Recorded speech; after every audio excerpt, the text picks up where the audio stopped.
Bienvenidos a Cruce de Palabras por Telesur. Soy Luis Hernández Navarro y nos acompaña en el estudio el doctor Bruno Postels. Bruno es filólogo, pero ha incursionado en los apasionantes temas de la cultura, la política, la autoorganización popular y acaba de publicar un libro verdaderamente interesante, novedoso, auténtico, sobre la Comuna Mexicana, del cual vamos a conversar ahora. Bruno, muchas gracias por estar con nosotros en este Cruce de Palabras. Aquí. Bruno, tú tomas una historia de 150 años de México y te detienes en periodos de autoorganización popular que tú caracterizas como comuna. Y al mismo tiempo haces un análisis de dónde vendrá esa experiencia que no tiene necesariamente referencias con la comuna francesa, aunque también las tiene, sino que lo remites a las formas prehispánicas de tenencia, de organización de la tierra. ¿Cómo llegas a esa temática? Sí, la verdad fue un largo camino desde hace más o menos 10 años. El impulso original vino simplemente de una especie de encuentro fortuito entre distintos debates, empezando con el capítulo muy importante de Adolfo Siles en su libro sobre la Revolución Mexicana, la Revolución Interrumpida, donde él habla de la experiencia de autogobierno y reforma agraria entre los primeros zapatistas como la Comuna de Morelos. Y para él el modelo es la Comuna de París, dice que es el único antecedente en el cual se puede pensar. Entonces él lo interpreta desde la lectura más o menos ortodoxa, trotskista, marxista, como una nueva instancia que por influencia directa o indirecta se podría remitir a la Comuna de París. Pero luego en el 2006... y en tus artículos también, cuando en las crónicas para la jornada empezaste a hablar sobre las barricadas en Oaxaca y los intentos de autogobierno de la APO original, y hablabas también en términos de la comuna de Oaxaca, habrías también la posibilidad de que no necesariamente tenía que referirse a la Comuna de París como su ejemplo. Y a partir de la confluencia entre esos dos casos empecé a trabajar discusiones, debates en distintas disciplinas, en historia, en antropología, en teoría política, para mostrar o sugerir que hay una larga tradición, que yo llamo como una tradición subterránea de rebeliones comuneras, que son más antiguas por muchos años, incluso siglos, que la Comuna de París de 1871, y que yo trato de describir con algunos fragmentos que considero claves para tratar también de invitar al público lector que añadan o que critiquen o que modifiquen la mirada sobre estas experiencias que son múltiples, no se pueden reducir a un solo modelo, pero que demuestran que hay en la zona una larga tradición, también en el resto de América Latina, de rebeliones comuneras que tienen una independencia, una autonomía frente a esa discusión en la tradición marxista que siempre se refiere a la de París. Hablar de la comuna es hablar de los gérmenes de un Estado proletario, de una otra forma de hacer política, ¿no? Con gobernantes que no están ahí permanentemente, sino que son revocables. Claro. Es hablar de la democracia directa. ¿Esto se expresa en los casos que tú señalas para México? Sí, digamos que hay momentos, por lo menos, que apuntan en esa dirección, ¿no? Revocación de cargos, reunión horizontal, asamblearia, para la decisión colectiva, la organización también comunitaria de una forma de autogobierno. Entonces tomé la comuna o las comunas como una forma histórica de hacer política que se puede ver en distintas modalidades, ¿no? O en distintos grados, en los casos que menciono, que pueden ir de lo más limitado, por ejemplo, la pequeña comuna, según algunos intérpretes, por ejemplo, mi amigo Benjamín Maldonado, que es el gran especialista del magonismo y su conexión con esas luchas indígenas, habla también de una comuna en Edendale, en California, que hubieran tenido los hermanos Flores Magón con sus compañeras y sus hijas, que eran quizá 8 o 10 personas que vivían en una situación económica muy precaria, pero que habían tratado de crear una especie de autogestión del periódico de regeneración que se seguía produciendo del otro lado de la frontera. Eso es, digamos, el caso más limitado. Luego los casos que ya mencioné del año de autogobierno de los primeros zapatistas, donde claramente a todos estos niveles de autodefensa armada, de toma de decisiones colectiva, reforma agraria radical, tienen o cumplen con varias de estas pautas de una forma de autogobierno colectivo. El recorrido que tú haces es muy amplio y está lleno de ejemplos, ¿no? Riquísimos. ¿No parece una ironía que un país como México, donde el Estado es tan fuerte, desde el porfiriato hasta el Estado que emerge de la Revolución Mexicana, donde la organización de la vida social depende de prácticas de corte corporativo y clientelar, se puedan expresar al mismo tiempo este tipo de formas de autoorganización? ¿Cómo explicarnos esa paradoja? Bueno, si tomamos el caso de los zapatistas, ahí en lo que Chile, por ejemplo, considera la negativa de Zapata y de Villa de quedarse mucho tiempo más, ¿no?, más allá de los 6 días que pasaron en la capital, y se replegaron sobre sus territorios y sus tierras en el norte y el sur, él lo ve como el principio de una especie de situación donde se dividen los poderes y donde parece más urgente la autonomía atada a la tierra en vez de la toma del poder del Estado central, como era la tradición en, digamos, el pensamiento revolucionario clásico tradicional. Entonces yo creo que esto es como da el primer empuje a esas iniciativas que se preocupan más por la protección de los derechos a las necesidades básicas, los derechos sobre la tierra, sobre el manejo de aguas, bosques y montes, que es el término que siempre se repite en todas las declaraciones y que de hecho, como traté de mostrar en el libro, tiene una historia de largo alcance que remonta quizá hasta el siglo XI en algunos documentos legales, donde se habla justamente siempre de el manejo comunal de montes, aguas, pastos y bosques, que también se ve reflejado en la ley agraria. Lo que hoy llamaríamos territorio. Territorio, exacto. Entonces yo creo que ahí, en esa tensión violenta muchas veces entre la lucha por la defensa del territorio y el aparato central del Estado, creo que se abre una brecha que ahora estamos viendo también, que se sigue repitiendo en muchas zonas del país.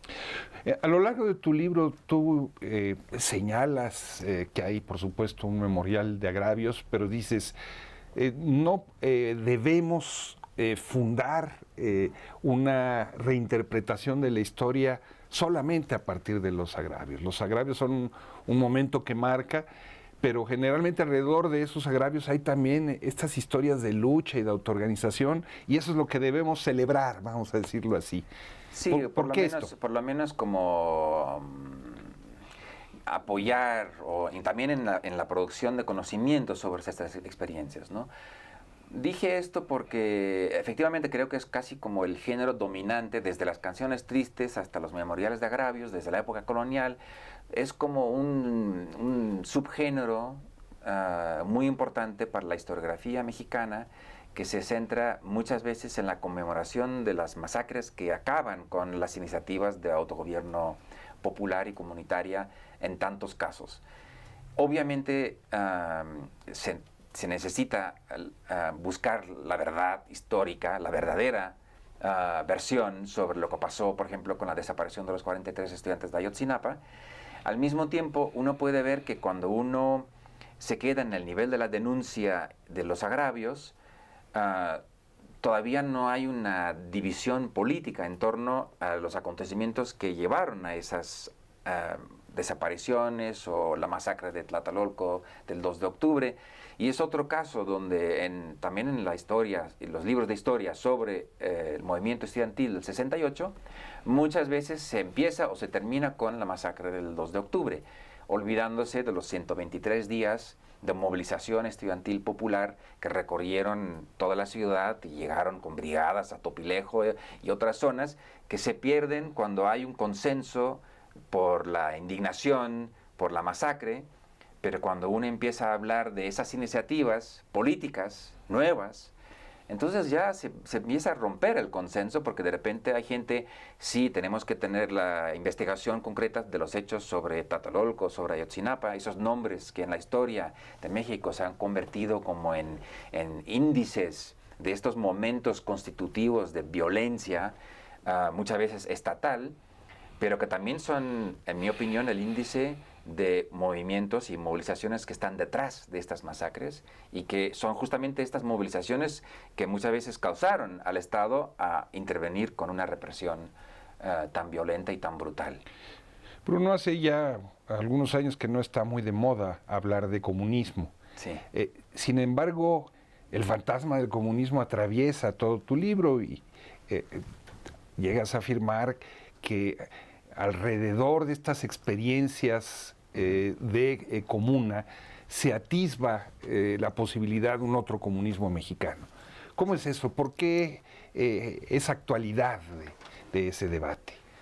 Bueno, obviamente hay en los últimos 10, 15 años, por ejemplo, empezando con la crisis económica del 2008, hay varios filósofos como Alain Badiou, entre otros, que empezaron a revitalizar lo que ellos llaman, o lo que Badiou llama la hipótesis comunista. Yo tengo una idea bastante más modesta del comunismo, como el nombre para hablar de cualquier esfuerzo donde se está comunizando una decisión a nivel colectivo, o un debate que trae distintas corrientes alrededor de un asunto político. Entonces, tratar de alejarse de las definiciones partidistas o políticas oficiales del comunismo con mayúscula, y acercarse a una tradición donde el comunismo sería más bien un verbo, como también dicen muchos pensadores y activistas que tienen una orientación más autonomista, menos estadocéntrica, donde se trataría de una especie de comunización desde estas experiencias a distintos niveles, ¿no?, de la vida social. ¿Te parece si vamos a una pequeña pausa? Sí, muy bien. Sí. Amigos, amigas, no se vayan, volvemos en muy breves instantes.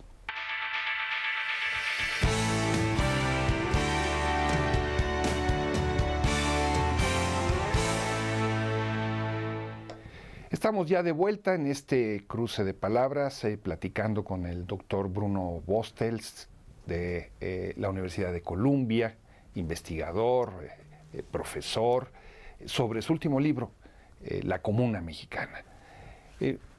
Bruno, en el conjunto de América Latina, durante muchos años se impuso una visión del marxismo que venía de la Tercera Internacional, o incluso de una visión muy acotada de lo que señalaba la Tercera Internacional, que dejaba de fuera una serie de instrumentos teóricos para comprender la especificidad latinoamericana. Tú, a partir de esta iniciativa de recuperar lo que es el Calpulli y lo que puede significar el Calpulli, o sea, la forma de tenencia de la tierra entre los antiguos aztecas, derivas y recuperas toda una serie de debates que han habido y de las conversaciones entre Vera Zasulich, Carlos Marx, que otros han retomado en Bolivia, etcétera, etcétera. ¿Cómo llegas a este debate, digamos?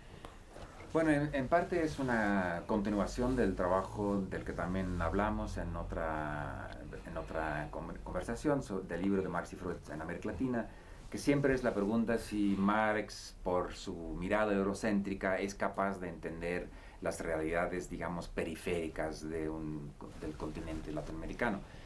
Y seguí con ese tipo de investigaciones. Cada vez más hay comentaristas que se enfocan en otras obras más marginales, menos conocidas, a veces muy conocidas en América Latina. Por ejemplo, los cuadernos etnológicos de Marx, del último Marx, justo antes de su muerte, son archiconocidos en América Latina. Muchos de los antropólogos, era como casi un deber escolástico tratar de digerir estos manuscritos, y la sección central en los llamados Grundrisse sobre formaciones económicas precapitalistas, pero en el debate anglosajón o europeo, esos son textos que son casi completamente ignorados. Nadie habla de este otro Marx.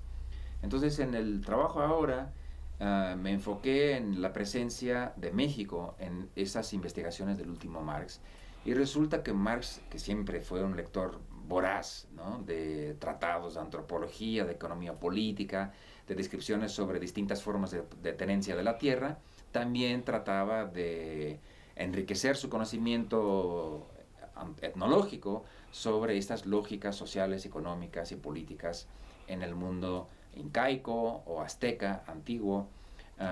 Por ejemplo, en el caso de Tenochtitlán, a través del capítulo en el gran libro sobre la sociedad primitiva de Lewis Morgan, donde él copia casi cada palabra del capítulo de Morgan, porque Morgan le permite tener acceso de segunda mano a crónicas, a documentos que hablan de el derecho de herencia entre los antiguos habitantes de la cuenca de México, y trata de entender cómo se podría articular con lo que él está buscando, que es una revolución social que iría en la dirección de un comunismo futuro, al igual que lo que había hecho en la correspondencia con Vera Zasulich.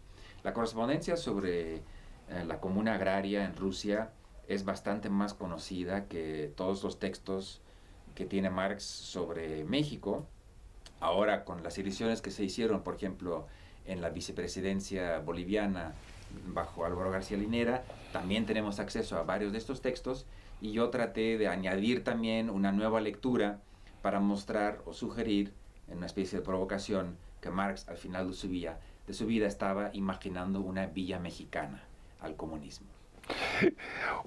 Una de los elementos que desarrollaste en una conversación que recientemente diste en México, en una conferencia, tú te remitías a la experiencia del Estado comunal en Venezuela, ¿no? Esto que fue el gran llamado del presidente Hugo Chávez en su testamento político, en el de golpe de timón, ¿no?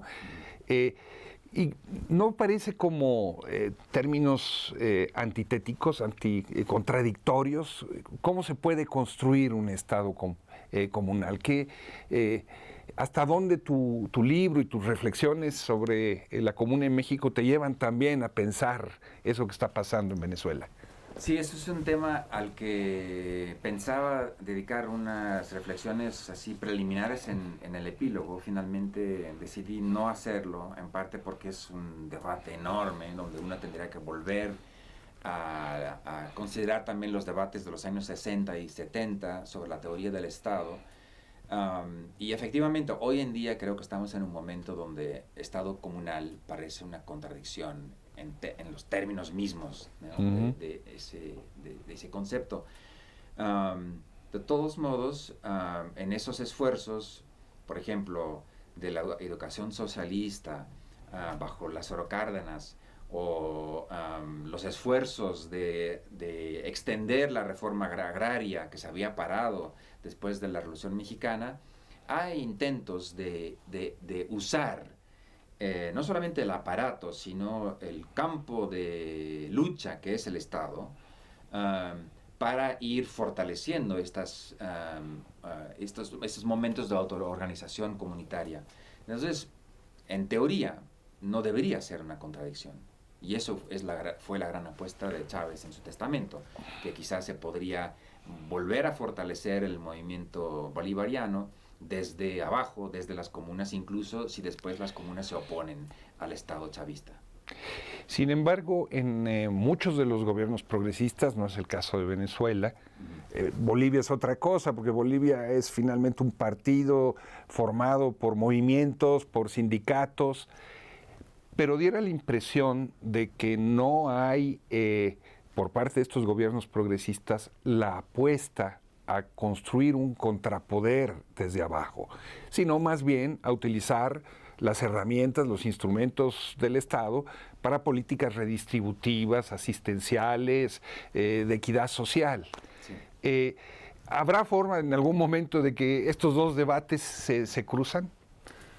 Esa es un poco la esperanza no dicha en el libro, ¿no? Pero es una esperanza que no necesariamente tiene muchos elementos para ser optimista, ¿no? Con respecto a esa posibilidad. Ahora, si según algunos estamos en una nueva oleada de estos gobiernos progresistas, con el caso de México, quizá dentro de poco el caso de Brasil, el caso de Chile, el caso quizá dentro de poco de Colombia, de todos modos queda por ver si realmente hay un esfuerzo también, no solamente de usar el Estado para la famosa redistribución del excedente, con políticas de asistencia social, sino también para repensar la estructura misma del Estado en términos, por ejemplo, de ese contrapoder desde abajo, ¿no? Para eso realmente habría que plantear una reforma tan profunda como para llegar a una asamblea constituyente, ¿no? Porque si no, uno mantiene el poder del Estado tal como es ahora, ¿no? Uno de los comentarios que se le ha hecho a tu trabajo es que el Estado no es el mismo en las metrópolis que en las periferias. No se formuló así, yo lo formularía así. Sí. Bueno, no es lo mismo el Estado imperialista del Estado de las Naciones que sufren el imperialismo. ¿Cómo construir experiencias de tipo comunal en el marco de un Estado que tiene, que es el caso mexicano, pues un vecino que le quitó la mitad de su territorio? Sí, obviamente, bueno, no soy politólogo, entonces habría que volver a plantear, ¿no?, en qué medida se ha generalizado una teoría bastante limitada del Estado que se ha después impuesto al resto del mundo. Una teoría que viene sobre todo de las experiencias europeas, por ejemplo, la experiencia del eurocomunismo o del socialismo francés fue una decepción muy grande para la generación de la izquierda de los años 60, 70, y a partir de esa experiencia de frustración de las expectativas se impuso también una reacción de considerar que el Estado por definición es antipolítico, que el Estado por definición no puede participar en una política de emancipación. Yo creo que después eso se ha combinado con lo que algunos describen como el declive de los gobiernos progresistas de la María Rosada, para generar un panorama donde hoy en día hay mucho escepticismo con respecto al potencial del Estado de servir para este tipo de operaciones de crear o apoyar un contrapoder desde abajo, ¿no? Desde abajo y desde la izquierda. Sin embargo, si uno tiene que pensar en la especificidad de América Latina, también deberíamos volver a leer textos tan claves como el pequeño librito de Zabaleta Mercado sobre el Estado en América Latina, donde él trata de evitar la generalización, ¿no? Que ni siquiera en América Latina podemos decir que el Estado en Chile es igual al Estado argentino o el Estado de México, y trata de distinguir distintas temporalidades que han fortalecido el Estado, por ejemplo, liberal y neoliberal en Chile, con otros ritmos y según otras pautas que la situación en otras partes del continente. Uno de tus libros, el que hablábamos hace un momento, de Marx y Freud en América Latina, es un libro construido a partir de personajes. Sí. Este es un libro construido a partir de sujetos y de experiencias históricas precisas.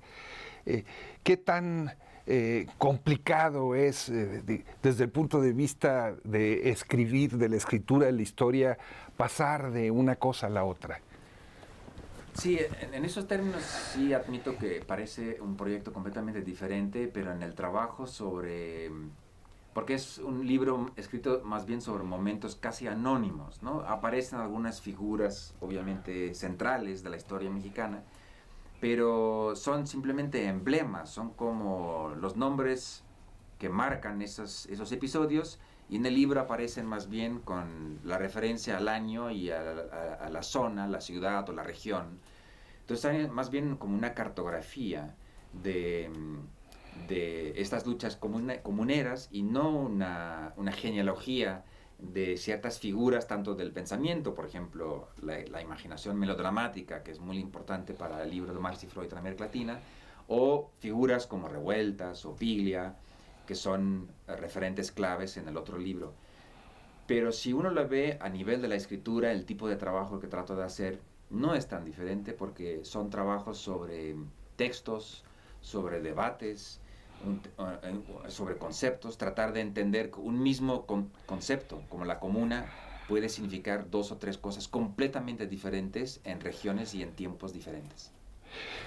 Yo decía, y a lo mejor es injusto, que tu libro me recuerda a trabajos como el de 1905 de Trotsky, no lo decía, pero al 18 de Brumario de Luis Bonaparte, es decir, trabajos que van desmenuzando los acontecimientos históricos y en el camino elaborando herramientas teóricas para explicar lo que sucedía. ¿Te parece que es injusto clasificarlo así? No, yo creo que yo lo tomo como un halago, en el sentido de que pienso cada vez más, incluso con el avance de los años me convenzo más de que el trabajo, digamos, de pensamiento teórico no se puede separar del estudio de las luchas concretas y las prácticas realmente existentes. En alguna de las tesis sobre Feuerbach, Marx dice algo así como la cuestión de la verdad o la falsedad de un enunciado no es una pregunta teórica, es una pregunta práctica. Es la práctica que vuelve verdadera o falsa ¿no? la verdad de un enunciado. En ese sentido, más que definir conceptos teóricos y luego ilustrarlos con casos o buscar cuáles de las experiencias corresponden mejor a una meta política de lo que yo estoy buscando, del gobierno, digamos, ideal, o la articulación prescriptiva ideal, trato de apegarme más a las experiencias concretas y de intervenir la apuesta es intervenir conceptualmente en el rescate histórico que al mismo tiempo está replanteando un debate teórico. Bruno, finalmente, ¿dónde conseguir tu libro? Bueno, creo que ya está en todas las buenas librerías. Fue una edición, creo que quedó como un libro muy bonito también, como objeto, gracias al esfuerzo de mi editor Jorge Betanzos de ACAL, y lo he visto ya en varias librerías en la ciudad y espero también en otras partes. Parece que también va a haber una edición especial que se va a difundir en el resto del país, libremente espero. Entonces espero también que más gente tenga acceso al libro. Muchísimas gracias por estar en este cruce de palabras. Muchas gracias, Luis. Amigos, amigas, muchas gracias por su amable compañía el día de hoy. Ya saben, los esperamos la semana que viene aquí por Telesur. Hasta la próxima.